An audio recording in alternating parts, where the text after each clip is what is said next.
इस क्लास में हम वैद्युत द्विध्रुव के कारण किसी बिंदु पर विभव की गणना करने के लिए हम दो स्थितियां बताएंगे।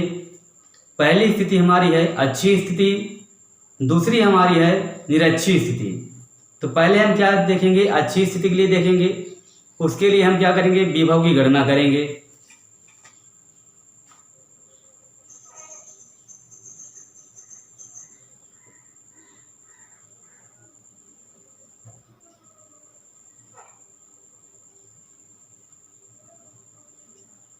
तो हमने क्या किया, ए बी एक वैद्युत द्विध्रुव मान लिया।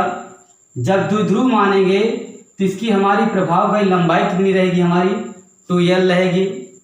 तो बिंदु ए पर हमने कौन सा आवेश माना, प्लस क्यू आवेश माना, और बिंदु बी पर हमने माइनस क्यू आवेश माना। तो माना ए बी एक वैद्युत द्विध्रुव है जो प्लस क्यू और माइनस क्यू आवेशों से मिलकर बना है, जिनके बीच की दूरी हमारी कितनी है, 2l है। ये द्विध्रुव का हमारा मध्य बिंदु होगा, इसका हम नाम देते O। तो वैद्युत द्विध्रुव के मध्य बिंदु O से स्मॉल r दूरी पर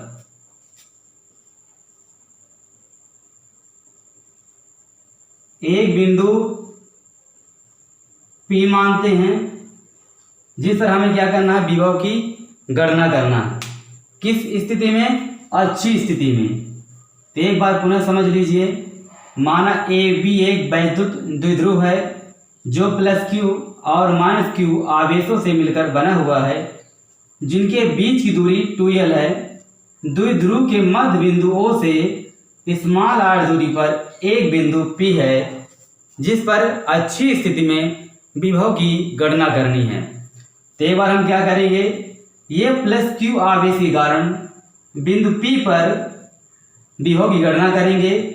एक बार हम क्या करेंगे, बिंदु B पर माइनस क्यू आवेश के कारण बिंदु P पर विभव क्या होगा।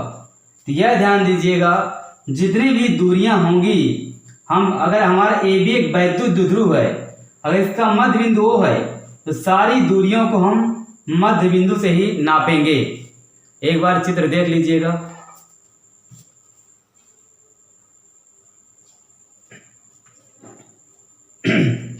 हमने क्या बताया, तब बिंदु ए पर हमारा कौन सा आवेश है, प्लस क्यू आवेश स्थित है। तो प्लस क्यू आवेश के कारण बिंदु P पर विभव, तो प्लस क्यू आवेश के कारण बिंदु P पर विभव हमारा कितना होगा। तो मैं इसको V1 बराबर, सूत्र हमने बताया था नेक्स्ट क्लास में कि बिंदु पर विभव का सूत्र हमारा कितना आया था, 1/4 पाई एप्सिलॉन 0 क्यू बटे r स्क्वायर, नहीं स्क्वायर नहीं, r आया था। तो यहाँ पर हम इसी सूत्र का उपयोग करेंगे क्योंकि बिंदु पर विभव की हम गणना कर रहे हैं। तो V1 बराबर 1/4 पाई एप्सिलॉन 0 किस आवेश के कारण, प्लस क्यू आवेश के कारण। तो प्लस क्यू हमारा सूत्र में देखो, प्लस ये क्यू है तो यहाँ पर प्लस क्यू लिखेंगे, चूंकि प्लस क्यू आवेश के कारण है। देखिए हमारी दूरी क्या होगी, यहाँ से यहाँ तक का, ए से P तक का, ए पर प्लस क्यू आवेश स्थित है, इसके कारण बिंदु P पर विभव गणना करना है। तो यहाँ से दूरी क्या होगी हमारी, AP होगी। क्या होगी, AP। हमने आपको बताया कि सारी दूरियां द्विध्रुव के मध्य बिंदु से ही नापेंगे। यदि हमारा AP दिया हुआ है, AP हमको ज्ञात करना है, AP हमको नहीं मालूम है, ज्ञात करना है, तो हम क्या करेंगे, हमको ये देखो दूरी दी हुई है मध्य बिंदु से O तक की दूरी, हम देखें तो ये L होगा और ये L होगा, L मिलकर के हमारा 2l बनाएगा। तो ये मध्य बिंदु लेंगे तो इधर साइड की लंबाई L हो जाएगी, इधर साइड की लंबाई हमारी L हो जाएगी। तो O से A तक की लंबाई हमारी L हो गई। अब पूरी हमारी दूरी कितना दिया हुआ है, आपका r दिया हुआ है। तो मैं अगर मुझे AP निकालना है तो मैं OP को OA से घटा दूंगा तो मुझको AP प्राप्त हो जाएगा। तो यहाँ पर हम लिखेंगे, जहां AP निकालने के लिए हम क्या करेंगे, OP को OA से घटा देंगे। मतलब OP को मैंने क्या किया, OA से घटा दिया, क्योंकि मुझे OP पता है और OA पता है, AP हमें नहीं पता। तो V1 बराबर 1/4πε0 प्लस क्यू OP माइनस का OA। यहाँ पर आपका दिया हुआ है, जहाँ OP बराबर हमारा R दिया है, OPR और OA L दिया है। तो हम क्या करेंगे, यहाँ पर वैल्यू पुट कर देंगे। V1 बराबर 1/4πε0 प्लस क्यू आवेश R माइनस का L, इतना आया। अब नाउ दिस, इसी प्रकार हम नेक्स्ट आवेश के लिए करेंगे। माइनस क्यू आवेश के कारण बिंदु P पर विभव, तो माइनस क्यू आवेश के कारण बिंदु P पर विभव, तो माइनस क्यू आवेश के कारण सूत्र हमारा यही लगेगा, बदलेगा यहाँ आवेश। तो V, इसको मैं V2 मान लेता हूँ, 1/4πε0 किस आवेश के कारण, माइनस क्यू आवेश के कारण। तो यहाँ पर सूत्र में यहाँ पर प्लस क्यू आवेश था, चूंकि यहाँ पर माइनस क्यू आवेश के कारण है, तो माइनस क्यू आवेश। दूरी हमारी देखिए, यहाँ प्लस माइनस क्यू आवेश के कारण बिंदु P पर ज्ञात कर रहे हैं, तो यहाँ से यहाँ तक दूरी हमारी क्या हो जाएगी, BP। तो ये हमारा आएगा BP। देखिए, अगर हमें BP निकालना तो कैसे निकालेंगे, चूंकि हमने आपको बताया सारी दूरियां मध्य बिंदु से ही नापेंगे द्विध्रुव के।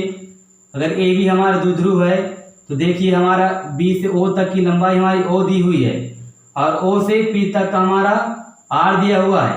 अगर मैं BO में OP जोड़ दूंगा तो मुझे BB प्राप्त हो जाएगा, मतलब OP प्लस OB। देख लीजिए और नोट कर लीजिए।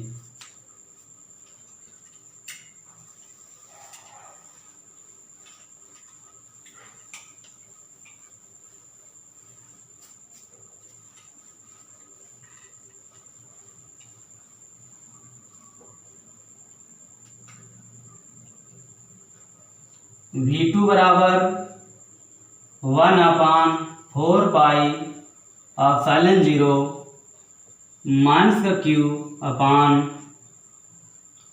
OP माइनस का OB प्लस में आए गए। अब देखिए हमारा दिया हुआ है, जहाँ OP और OP हमारा R दिया है, OB या फिर OB L दिया है, RL। यहाँ पर हम क्या करेंगे, मान रख देंगे। V2 बराबर 1/4πε0 माइनस का क्यू R प्लस L। ये हमारा माइनस क्यू आवेश के कारण बिंदु P पर विभव आ गया। अब हम क्या करेंगे, चूंकि हमारा विभव क्या है, एक अदिश राशि होता है, तब बिंदु P पर परिणामी विभव क्या होगा। परिणामी मतलब दोनों विभव को क्या करेंगे, हम जोड़ देंगे।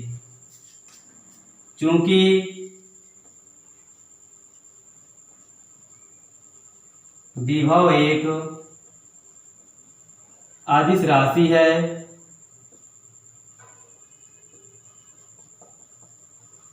तब बिंदु P पर मतलब यहाँ पर परिणामी विभव, तो हम क्या करेंगे, जोड़ देंगे। तब बिंदु P पर परिणामी विभव, परिणामी विभव मतलब V बराबर V1 प्लस V2 हम जोड़ देंगे। अब हम क्या करेंगे, ये V1 का मान हमारा इतना आया और V2 का मान 1/4πε0 माइनस क्यू अपान R प्लस L। इन दोनों मानों को हम उठा करके इसमें रख देंगे। तो V1 का मान हमारे कितना आया, V बराबर 1/4 पाई एप्सिलॉन 0 प्लस Q अपान R माइनस L। धन लगा हुआ है, हम धन लगा देंगे। V2 का मान हमारा ये आया 1/4 pi epsilon 0 minus Q R plus L। हम क्या करेंगे, ये धन है ये ऋण है, धन और ऋण का गुणा हमारा क्या होता है, ऋण होता है। तो V बराबर 1/4 पाई एप्सिलॉन 0 Q अपान R माइनस L। धन और ऋण का गुणा ऋण हो गया 1/4 पाई एप्सिलॉन 0 Q अपान R प्लस L। अब हम क्या करेंगे, इन दोनों में उभयनिष्ठ देखेंगे। जो दोनों में मिलता हुआ होता है वही हमारा क्या होता है, उभयनिष्ठ होता है। तो Q और Q मिल रहा है 1/4 पाई एप्सिलॉन 0 1/4 पाई एप्सिलॉन 0, ये दोनों मिल रहा है। इन दोनों को हम क्या करेंगे, कॉमन ले लेंगे। 1 गुणे Q अपान 4 पाई एप्सिलॉन 0। यहाँ पर हमारे क्या बचेगा, Q हमने कॉमन ले लिया तो 1 बचेगा 1/R माइनस L ऋण 1/R प्लस L। अब हम क्या करेंगे, इसका हम एलसीएम ले लेंगे। एलसीएम हमारा कितना आएगा, R minus L R plus L। हम क्या करते हैं, ये अंश होता है ये हर होता है। एलसीएम लेने के बाद हर का हम भाग दे देते हैं, जो भाग फल आता है हम अंश में गुणा कर देते हैं। तो R माइनस L का भाग देंगे R minus L plus L में, तो R माइनस L कट जाएगा, बचे क्या R प्लस L। तो हम इसको यहाँ लिख देंगे ऋण R प्लस L से R प्लस L कट जाएगा, ये बचेगा R माइनस L। तो R माइनस L का एक में हम क्या करेंगे, गुणा कर देंगे। जब गुणा करेंगे 1 गुणे Q अपान 4 पाई एप्सिलॉन 0। अब हम क्या करते हैं, चिन्हों का गुणा करा देते हैं। तो ये धन का है तो किस में हो जाएगा तुम्हारा, ऋण में। ऋण का गुणा क्या होगा तुम्हारा, धन में हो जाएगा। ऋण का गुणा करने पर चिन्ह बदल जाते हैं, जो धन का होता है वो ऋण में हो जाता है, जो ऋण का होता है वो धन में हो जाता है। तो हमारा यहाँ पर देखिए वर्गांतर सूत्र बन रहा है, a square minus B square हमारा होता है a plus B, a minus B. तो मतलब R प्लस L एक बार जुड़ रहा है, R माइनस L एक बार घट रहा है। तो हमारा कौन सूत्र लगेगा, वर्गांतर सूत्र। तो R स्क्वायर माइनस का L स्क्वायर। देखिए ये धन का ये ऋण का कट गया तो हमने काट दिया। तो V बराबर 1 गुणे Q अपान 4 पाई एप्सिलॉन 0। हमारे कितना L कितने L हो गए, 2L। R square L square बचा। हम इसको इस तरह भी लिख सकते हैं, V बराबर 1 गुणे Q अपान 4 पाई एप्सिलॉन 0 Q गुणे 2L अपान R स्क्वायर L स्क्वायर। इतना हमारा हो गया। और हम जानते हैं Q गुणे 2L हमारा होता है वैद्युत द्विध्रुव घूर्ण, जहाँ P बराबर होता है Q गुणे 2L। देख लीजिए और नोट कर लीजिए।